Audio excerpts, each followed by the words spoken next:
food photography. You would like to learn how to shoot pictures of food. You don't know where to start and what to do. In this video, I'm going to show you simple ways to photograph your food.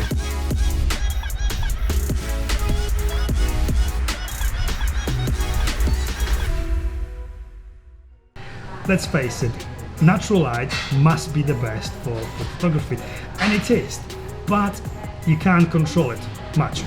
So I'm going to show you how to photograph this beautiful dish and how to control the natural light to get this looking amazing.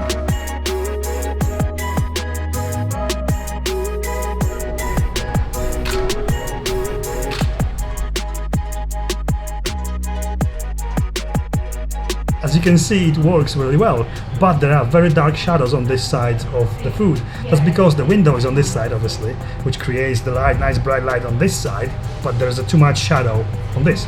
And this is particularly bad with the brown food, like these lamb koftas, because just the light doesn't get there to the side at all. So the simple solution is to use something which everyone's got in their kitchen. It's a kitchen foil.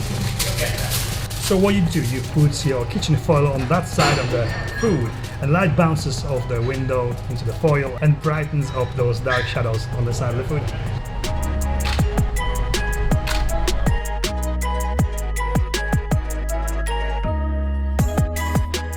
Another way to brighten your picture, like this, is to use a paper, just white paper will be enough, or a white card like this, to bounce the light from the window onto your food.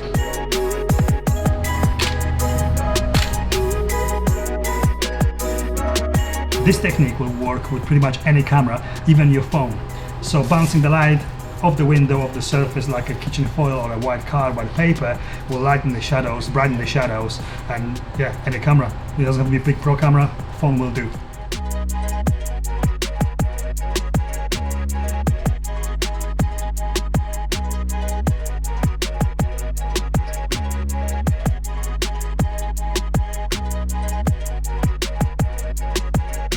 So what happens when the light outside goes and it gets dark and you want to take a picture of food in your dark kitchen?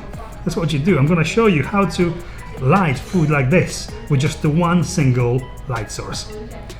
To do this, I use these fairly cheap video lights. This one is about £50, operated by AA batteries. Most people instinctively buy one of these lights and they point it on the food. And what it does, first it gives too much light, and the light is just overpowering the dish, but also creates a very, very dark shadows and makes the food very flat.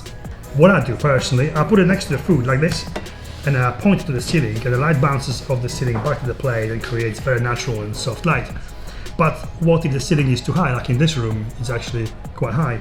I use the big white board to hover over the plates and bounce the light back to create that kind of daylight window look.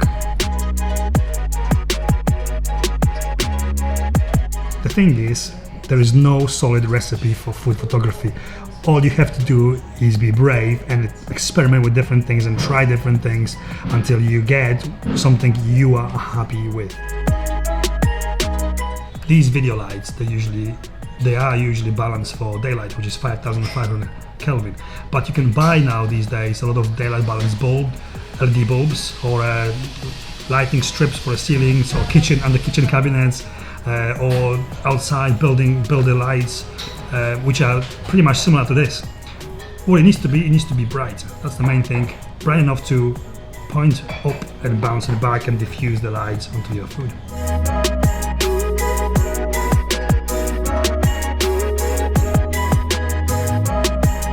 Using one single light to light food for food photography is definitely my favorite technique, and you can check it out on my Instagram, which is called Johan's Dinner, link below.